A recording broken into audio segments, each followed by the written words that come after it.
So there we go, folks, your 20 litre forced fan Duot unit installed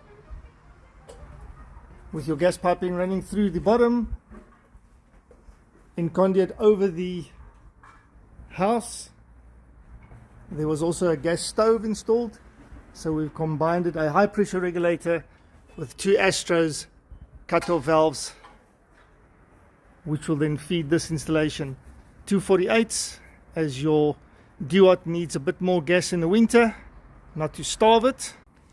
And a very elegant and beautiful Defy stove on the inside, working from the 248s, combined it with your Duot forced fan unit.